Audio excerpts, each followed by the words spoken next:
Kommuri gold buyers తాకట్లో ఉన్న బంగారం విడిపించి ఆ రోజు మార్కెట్ రేటు కట్టి మిగిలిన డబ్బు మీకే ఇస్తారు. Contact number 9247538993. అమ్మ నమస్తే. అమ్మ నమస్కారం అమ్మా.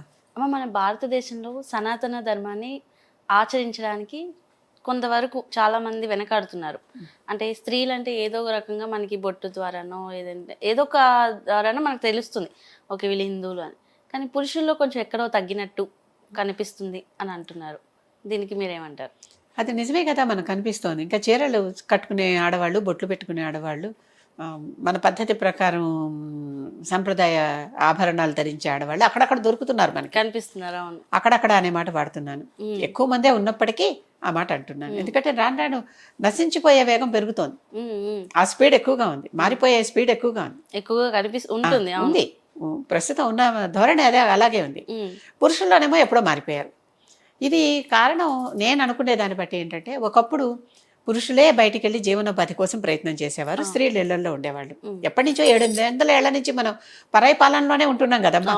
మన ధర్మ పాలనలో లేకుండా పరాయి ధర్మ పాలనలోనే ఉన్నాం కదా. కనుక మనకి ఏమైంది, బయటికి వెళ్ళి ఉద్యోగం చేసేవాళ్ళు అవి కనిపిస్తే వాళ్ళని చంపేటాలు ఎక్కువైనాయి. ఆ చంపటం నుంచి రక్షించుకోవటం కోసం బొట్టు లేకుండా ఉండటం, పంచెలు అవి వదిలేసి వాళ్ళ లాల్చీలు లేకపోతే వాళ్ళ ప్యాంటులు షర్టులు వేసుకోవటం అలవాటు చేసుకున్నారు తప్పనిసరిగా. అంటే బయటికి వెళ్తే గబుక్కున తేడా తెలియకుండా ఉండటం కోసం. ముళ్ళపూడి వెంకటరమణ గారు బుడుగు పుస్తకంలో ఒక చోట ఎక్కడో రాస్తారు, బుడుగులోనో ఇంకా దేంట్లోనో ఒక చోట జనతా ఎక్స్ప్రెస్ ఏదో రాస్తారు. ఏమని, అది కొత్త కారులాగా ఉంది ఆవిడ, 2 జడలు వేసుకుని ఓ జడ ముందుకి ఓ జడ వెనక్కి వేసుకుందిట, తెలియట్లేదుట ఏది ముందో ఏది వెనకో. అంటే వీళ్ళు సనాతనులా కాదా అనేది తెలియకూడదు, తెలియకుండా బతికేయాలి బయటికి వెళ్ళి. వాళ్ళకి కావలసినట్టుగా వాళ్ళ విద్య నేర్చుకుంటూ వాళ్ళ దగ్గరే ఉంటూ వాళ్ళ వైపునే పనిచేస్తూ ఉండాలి. కనుక వాళ్ళ దగ్గర మరి వాళ్ళే రాజులు, రాజు ఏం చెప్తే అదే కదా శాసనం. కనుక వాళ్ళ రాజులు కనుక వాళ్ళ దగ్గర ఉండేటప్పుడు వీళ్ళు ఇవన్నీ ఈ చిహ్నాలు ధరించి వెళ్ళటానికి భయపడ్డారమ్మా. భయమే. ఇంకా గట్టిగా మాట్లాడితే కాశ్మీరంలో జమ్మూలో మార్తాండాలయం ఉంది, అతిపెద్ద మార్తాండాలయం. సాంబుడు కట్టినప్పుడు, దేవుడు కృష్ణుడు కొడుకు సాంబుడు కట్టిన మార్తాండాలయం. అక్కడ ఆరోగ్యం వస్తుందని, ఆరోగ్యం కోసం సూర్యుడి కోసం ప్రార్థన చేసి అతను కట్టాడు ఆ ఆలయం. ఆ ఆలయంలో చుట్టుపక్కల చాలా బ్రాహ్మణ వర్గాలు ఉండేవి. వాళ్ళందరూ ఆలయంలో నిత్యం పూజలు చేసుకుంటూ అలా ఉండేవారు అనమాట, వాళ్ళ ధర్మాన్ని పాటిస్తూ. వాళ్ళని మతం మారమని అడిగి మారకపోతే వాళ్ళని మెడలు కోసి చంపి ఆ రక్తంతో తడిసిన దంద్యాలని తూకం తూచి ఎంత బరువు ఉంటే వాళ్ళకి అంత బంగారం కానుకిచ్చాడు అప్పటి తురుష్కరాజు. నేను పేర్లు చెప్పట్లే, అర్థమైందా? అంత అంటే అది ఉంటే చూస్తున్నారు కదా, అది లేకపోతే తెలియదు కదా. మన ప్రాణాలు అయితే రక్షింపబడతాయి కదా. కనుక ఇప్పుడు కొత్తగా విశ్వ హిందూ పరిషత్ వాళ్ళు వీళ్ళందరూ ఒక కొత్త స్లోగన్ తెచ్చారు, ఆర్ఎస్ఎస్ వాళ్ళు, గడప లోపల కులం, గడప దాటితే హిందువులం అని. ఓకే, బానే ఉంది. అప్పుడు వాళ్ళు అసలు గడప దాటితే హిందువులం అని చెప్పుకోవడానికి కూడా భయపడ్డారు కదా. ఇప్పుడు కనీసం ఆ మాట అంటున్నారు, ఇప్పుడు ఆ మాట అంటున్నాం. కనుక మనం ఎవరో తెలియకూడదు. ఈ సెక్యులర్ అనే మాట మనకు అప్పటి నుంచి తగులుకుంది. అంటే ఎవరికి తెలియనట్టుగా ఎవరికి చెందనట్టుగా ఉండటం. అటు వాళ్ళలాగా వాళ్ళ పద్ధతులు వీళ్ళేం చేయలేదు, కానీ మన పద్ధతులు వదిలిపెట్టేస్తే కానీ బయటకు వెళ్తే జీవనోపాధి లేదు. ఈ రకంగా నడిచింది, ప్రాణానికి భయపడే. అసలు స్త్రీలు కూడా బయటకు వస్తే ఎత్తుకుపోయి బతుకమ్మాడుతుంటే ఎత్తుకుపోయి చేసినవి కూడా మనకి ఇక్కడ హైదరాబాద్ సంస్థానంలో కూడా ఎన్నో విన్నాం కదా. ఆడవాళ్ళని వాళ్ళు ఎంత దారుణంగా చేశారు. స్త్రీలే ఎందుకు ముఖ్యంగా అంటే, అందుకని ఆడవాళ్ళని ఇళ్లలో దాచారు. స్త్రీలే ఎందుకు ముఖ్యంగా అంటే, వాళ్ళ వంశాన్ని కనటానికి పెంచడానికి వాళ్ళకి ఆడవాళ్ళు కావాలి. వాళ్ళతో వాళ్ళ ఎలాగో ఉన్నారు, ఇంకా కొత్తగా ఆడవాళ్ళని చేర్చుకుంటే ఇంకా కనేవాళ్ళు పెరుగుతారు. అందుకే వారు ఒకరు ఎన్నెన్ని వివాహాలు చేసుకోవచ్చు అని కూడా వాళ్ళ చట్టం వాళ్ళు మన స్వాతంత్ర భారతదేశంలో కూడా నడుపుకుంటున్నారు. అంతే కదా. ఇలాంటివన్నీ జరుగుతూ ఉంటే మరి మన సనాతనులం అని చెప్పుకోవటానికి భయపడక ఏం చేస్తారు, ప్రాణాలు పోతూ ఉంటే. ఇప్పటికీ కూడా ప్రాణాలు పోయేటటువంటి సంఘటనలు నిన్న టీసీఎస్లో వింటున్నాం, యాక్సెంచర్లో వింటున్నాం, లెన్స్కార్ట్లో వింటున్నాం. ఇప్పటికీ కూడా జరుగుతోందనే తెలుస్తోంది కదా. కనుక ఇలాంటి వాటి నుంచి మనం రక్షించుకోవడానికి మనం ఏమిటో ఎవరికి తెలియకుండా ఉండాలనేటటువంటి ప్రయత్నాలు కూడా చాలా ఇంటెన్షనల్గానే జరిగాయి. ఆ తర్వాత ఇంకొకటి, వాళ్ళు కనిపెట్టిన ఒక గొప్ప ఆయుధం ఏంటంటే, నువ్వు బొట్టు పెట్టుకుంటావా,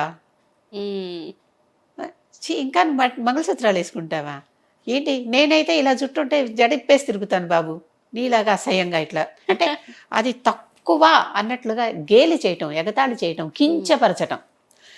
ప్రతివాడు వచ్చి ఇలా కించపరుస్తుంటే ఇదేదో తప్పు కాబోలు అని అన్నట్టు వాళ్ళకి దీనికి మనకు పంచతంత్రంలో ఒక కథ ఉంది. ఒక బ్రాహ్మణుడు యాగం చేస్తూ ఆ యాగంలో బలి ఇవ్వటానికి, ఆ రోజుల్లో బలులు ఇచ్చేవాడు, ఎప్పుడుదో కదా పంచతంత్రం కదా, బలి ఇవ్వటానికి ఒక మేకను కొనుకెళ్తాడు.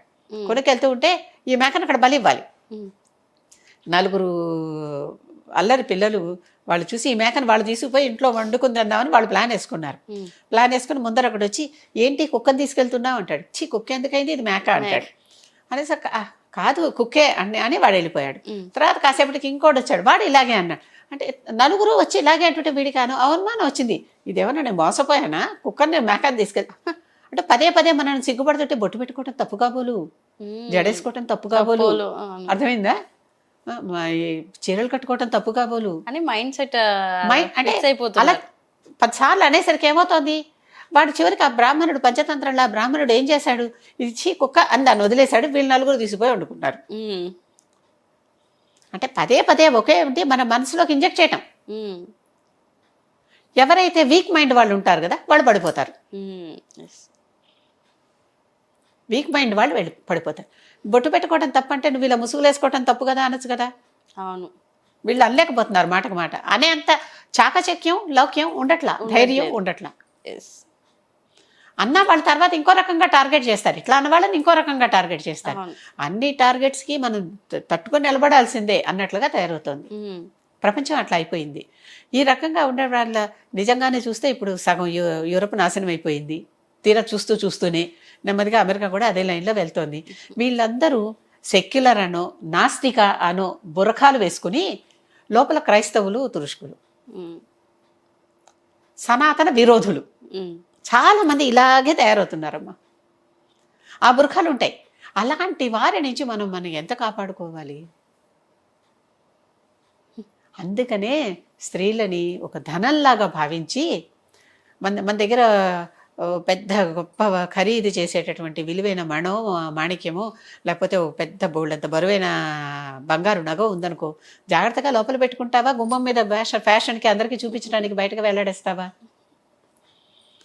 అందుకనే వీళ్ళని ఇంత అమూల్యమైనదిగా భావించారు కనుకనే వాళ్ళని జాగ్రత్తగా ఉండండిరా అన్నారు. ఆడవాళ్ళు మేమే జాగ్రత్తగా ఎందుకు ఉండాలి, వాడు ఇప్పుడు నెరగచ్చా అంటున్నారు. ఇప్పుడు గమనించి చూస్తే పురుషులు చక్కగా పొడవుగా ప్యాంటులు వేసుకునే ఉంటున్నారు. ఆడవాళ్ళు మాత్రం ఎంత వీలైతే అంత పొట్టి దుస్తులు, కురిచె దుస్తులు, ఏ అంగాలు చూపించద్దు అంటున్నారు. అంటే కామోద్రేకాన్ని కలగజేసేటటువంటి అంగాలు కొన్ని అని మనకి శాస్త్రంలో చెప్పారు. అవి చూపిస్తూ తిరుగుతున్నారు. మారిపోతుంది రోజు రోజుకి సమాజం. దెబ్బలు తగులుతూనే ఉన్నాయి, నేర్చుకోవట్లా. వాటి నుంచి నష్టపోతున్నా కూడా నేర్చుకోవట్లేదమ్మా. అంటే మొదట ప్రాణ భయానికి చేశారు, తర్వాత వాళ్ళు గేలి చేస్తుంటే అది నిజం కాబోలనుకుని చేశారు, ఇప్పుడు వీళ్ళకే సరదా పుట్టి చేస్తున్నారు. ఎలా మారిపోతుందో చూడండి రోజు రోజుకి. ఎందుకు ఇంకా స్త్రీల దగ్గరైనా ఈ మాత్రం ఉందంటే, స్త్రీ కూడా దాటితే అంబేద్కర్ కూడా చెప్పాడు ఈ మాట, స్త్రీ కూడా చెడిపోతే ఈ సమాజాన్ని బాగు చేసేవాడు ఆవిడ, అంతే అయిపోయింది. అది లాస్ట్ హోప్ అనమాట. ఆ లాస్ట్ హోప్ కూడా ఈ స్త్రీ కూడా చెడిపోయింది అనుకో, ఇంక ఎవరేం చేయటానికి లేదు. స్త్రీనే ఎందుకంటే నువ్వు చివరిదానివమ్మా, నువ్వు మొదట కాదు. అవన్నీ ఎట్టా పాడైపోయి ఇప్పుడు నువ్వు కూడా పాడైపోయావంటే మొత్తం మునిగిపోయినట్టే. క్షేత్రం కదా, మన క్షేత్రం పాడైతే దాంట్లో ఏం విత్తనం వేస్తే ఏం మొలుస్తుంది? ఇందుకని సనాతన ధర్మం కాపాడేటటువంటి వాళ్ళని వాళ్ళు కాపాడుకుంటూ ఎదుర్కొండా వచ్చినటువంటి అన్ని వాదనలకి మన దగ్గర తయారుగా ఉంచుకోవాలి మనం ఆయుధాలు. అక్షయ తృణీరం అర్జునుడికి ఉన్నట్టుగా మనం కూడా అక్షయ తృణీరం పెట్టుకోవాలన్నమాట వెనకాల. అక్షయ తృణీరం అంటే మన వాదన బ్యాంక్. చక్కగా అది ఉంచుకుని బయటికి వెళ్ళాలి. బయటికి వెళ్ళేటప్పుడు మనల్ని వాళ్ళు ఎగతాళి చేసినా కించపరిచినా, చీ నువ్వు బొట్టు పెట్టుకుంటావంటే చీ నువ్వు పెట్టుకోవా అనాలి. మాటకి మాట అలా చెప్పగలిగేటటువంటి అంటే క్విక్ ఫిట్ వెంటనే చెప్పాలి. ఆలోచించుకుని మర్నాడు వచ్చి చెప్పటం కాదు. అప్పుడు ఇక పని చేయదు. అప్పుడు ఆ తుపాకీ ఇంకా పేలదు, అంత ఫోర్స్ఫుల్ గా ఉండదు. అక్కడికక్కడే చెప్పగలగాలి ఎవరికైనా సరే. ఈ మారుతున్న వాళ్ళందరికీ కూడా ఒక్కసారి ఇది గమనించుకోండి. మిమ్మల్ని ఎగతాళి చేసి గేలి చేసి చీ నువ్వు తాగవా, తాగటం చేత కదా, ఇంకా నువ్వు నేర్చుకోలేదా, ఆడపిల్లల్ని అయితే చీ ఇంకా నువ్వు వర్జినేనా, కన్యాదానం అని పెళ్లిలో చేస్తారు. అక్కడ ఎంతమంది కన్యలు ఉన్నారు అని మొన్న ఎవరో నన్ను ఒక చోట అడిగారు ప్రశ్నలో, ఏదో కామెంట్లో. ఉన్నారు, లేరని కాదు, తగ్గిపోతున్నారు అనేది యథార్థం. మనల్ని మనం కాపాడుకోలేని వాళ్ళం అంటే సమాజాన్ని ఏం కాపాడగలం? అది ప్రతి ఒక్కరూ నేర్చుకుని వాళ్ళని వారు కాపాడుకుంటే సమాజం అంతా ఆటోమేటిక్గా కాపాడబడుతుంది. అది అందరూ నేర్చుకోవాలమ్మా. సనాతులను అని చెప్పుకోవటంతో సరిపోలా, దాన్ని నిలుపుకోవాలి, దాన్ని బతికించుకోవాలి. ఆ మొక్కకి నీళ్లు పోయాలి, ఆ మొక్కకు ఆహారాన్ని ఇవ్వాలి, అప్పుడే అది బతుకుతుంది. లేకపోతే నెమ్మదిగా నశించిపోతుంది. ఇక అందరూ ముసుగులు వేసుకుని తిరగాల్సి వస్తుంది. కరెక్ట్ ఏమో, దాచుకుని తిరగాల్సి వస్తుంది. ఇక్కడ బట్టలు విప్పుకుంటుంటే ఇంత విప్పుకోకండి, కప్పుకోండి అని మనం చెప్తుంటే కొద్దిపాటి కప్పుకోవడానికి ఏడిచేవాడు మొత్తం కప్పుకుంటారు అనమాట. అంతే, అంతకంటే వెళ్ళలేదు.